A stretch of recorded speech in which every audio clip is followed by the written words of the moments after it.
What's up guys, Sir27 here and welcome back to another Hollow Knight video. And today we are going to be fighting the first pantheon, the pantheon of the warrior, I think. It's over down here in Godhome. Yeah, pantheon of the master. And I'm going to be showing you a little bit of a couple tips on some of these bosses, and let's get to it. Before I go in, I just want to show you that I'm using those charms. Pause the video because I'm kind of started without showing you.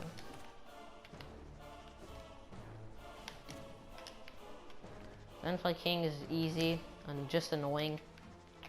If you want, you just whenever he charges at you, you just jump and pogo without trying to take damage. He does give you plenty of time to heal if you're bad like me.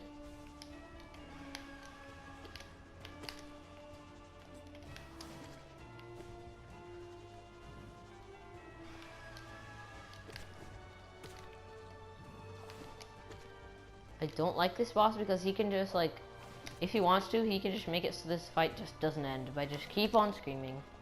By just doing the attack that summons things, like that attack right there.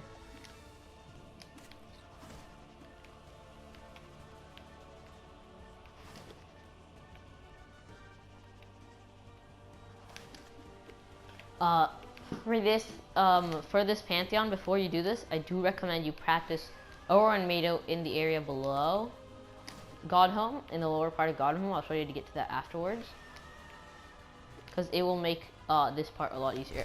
Because at least for me, most of these bosses are very easy, except for Aurora and MATO, or MATO. I don't know how to say it. You can help me pronounce that in the comments. Gru's Mother, nice and easy. Get an Abyss Shriek, wait for her attack, you get another Abyss Shriek, attack, Abyss Shriek. Nice and easy. When she does this attack, you can try to attack her like this, or you can just ignore and just try to dodge.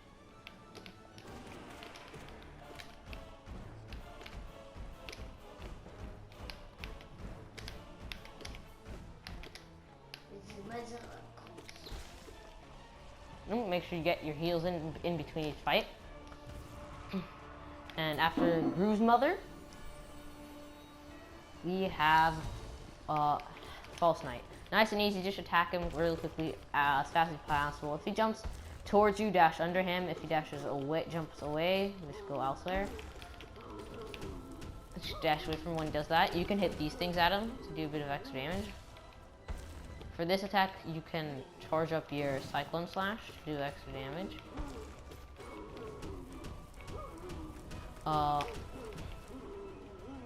If the ground shakes, that means he's low health.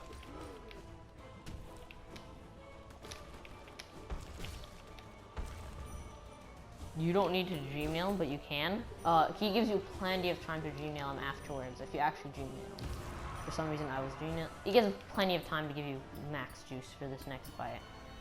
Max juice, max health, nice and easy battle. So when I say juice, I'm referring to soul. Massive Moss Charger, the easiest boss in the game. If just dodge, walk towards him if he does the jump thing. If he does the charge attack, yeah, this is where you win. You just have to time your attacks well. You might take a bit of damage if you don't know how to time the attacks, but he has such low health. Ignore the fact that I'm not doing very good. I haven't fought him in a while. Beating the Radiant version of this, which means you can't one hit and you're dead, it's extremely easy. Just equip Grubfly's LG and this guy can't even get near you. Next up, it's Hornet. You don't have to worry about getting soul. If she does that attack, you want to pogo off her and then Descending Dark. I'm not really trying too hard, but this is an easy boss fight. All you have to do is you just have to soul face tanker.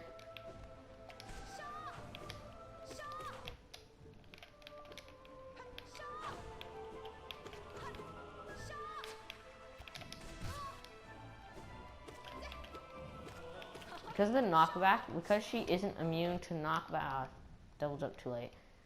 Because she isn't immune to knockback, it's easy for her to get hit by the Vengeful Spirit, or the upgrade version, the Shade Soul, and then just immediately get knocked back into another hit. So if you're wondering, I'm using Strength, Quick Slash, Shaman Stone, and Long Nail.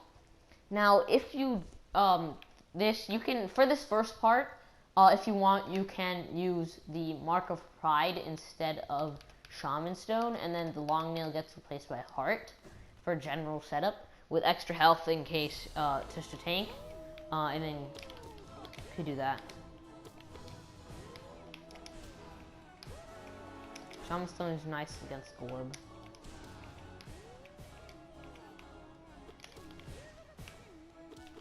For me, when fighting Gorbs, it helps me to go under him.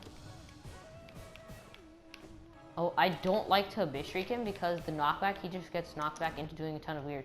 Let's see like that. That's what I don't like.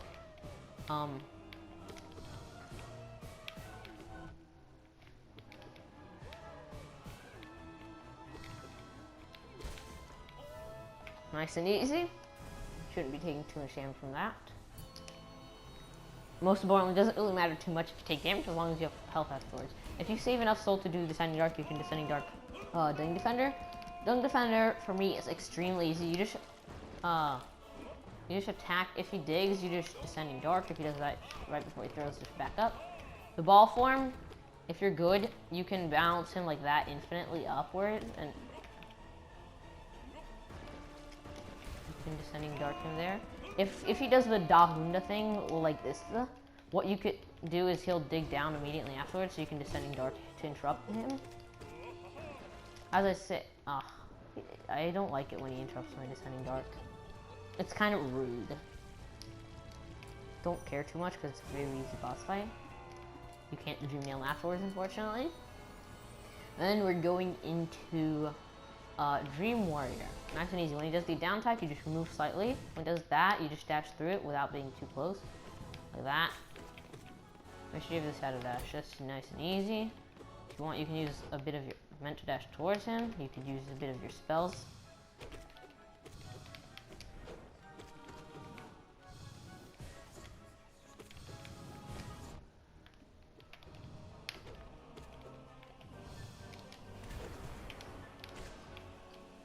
If you want, you can use your spells to just speed up that fight.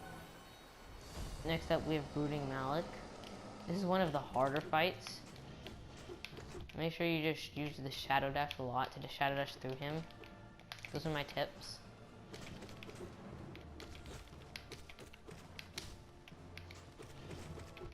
That was like a pro move right there. If you time your rend, time your Shadow Dash well enough, you can like dodge that without actually dashing through him, which is quite nice. The good thing about Brooding Malik is like after the boss fight, you get to heal with all the juice that you've kept, as so. So, when I was practicing, I didn't have any soul to start off with, so this is pretty nice. If you want, you can Dream Nail this guy. Doesn't actually give you juice, but you can pause the video and read that. If you want, I'm also just gonna play this out, just so you can read that by pausing the video. I don't really care about it. And let's move on to Oro and Mato. If you're good enough, you can time that. I recommend you start off at this broken sword. When he does that, you just dash to the other direction. He does that, go over here. Try not to miss your pogo. That's the best attack. When he does the attack from down, that's the best part for me. Boom. If you time well, you can Dream Nail them both at the same time to get nice and good soul. So usually for this fight, you're gonna have a lot of soul. Oh, messed up.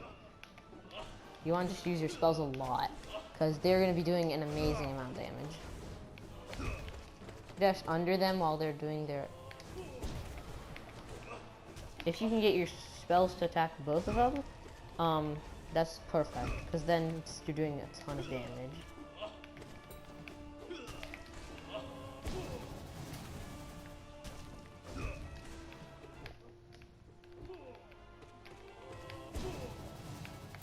If you want, you could flick his feet a bit. Before the fight ends, I just want to say that most of the time when I'm fighting them, they end up both like being in the exact same place when they win. But always remember to bow by holding down. or looking down. You gotta do it. And that, my dudes, is the pantheon of the... Can't remember the name. The first pantheon, okay? Pantheon of the Master, I think.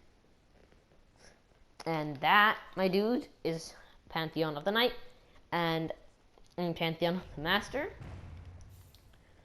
And I am currently getting myself ready for the Pantheon of the Artist. But if you want to see where you picked it, if you go over here and go down here, first of all, there's a spring here, which just is a bonus.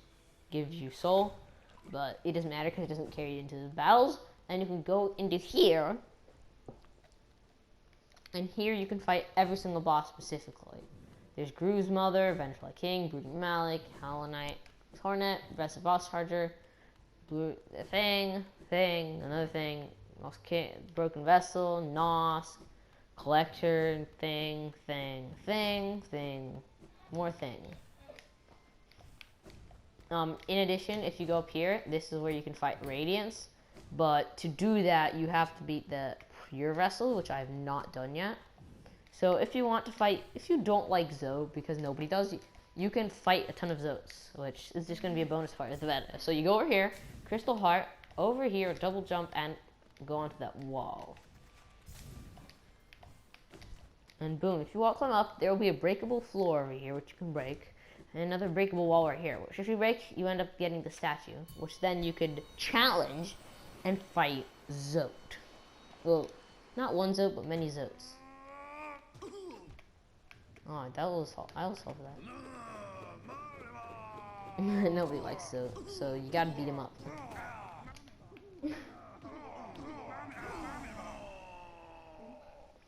Don't expect me to be... I'm not actually going to be doing this. If you guys want me to make a video on the Eternal Ordeal, go ahead and comment below. Give this video a like if you enjoy. It's not a hard... Liking a video isn't a hard thing. Isn't very hard. So just do it. Nice and easy. If you want to escape from this extra quickly,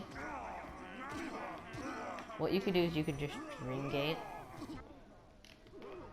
If they don't interrupt you, you can teleport to the Dream Gate by pressing, on the PlayStation, you press triangle and up. You press the Dream Nail button and up, and you're sent out, basically. So that's the Eternal Ordeal right there. Then you can fight Grim, Pure Vessel, Sly. No, I didn't mean to fight Sly.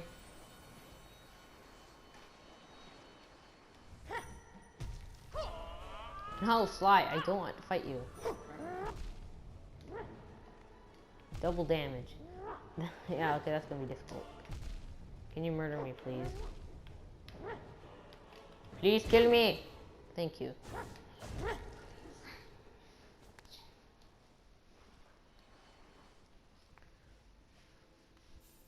Here is Paintmaster's Shell for the previous fight. And here's where you can challenge Oro and MATO by themselves to practice for the fight. If you want, you could also practice for Gorb, or basically any of the other bosses here, just to help you on your way. Because some of these can be difficult bosses. And that is it for today's video. I hope you enjoy. Star27 out. Peace.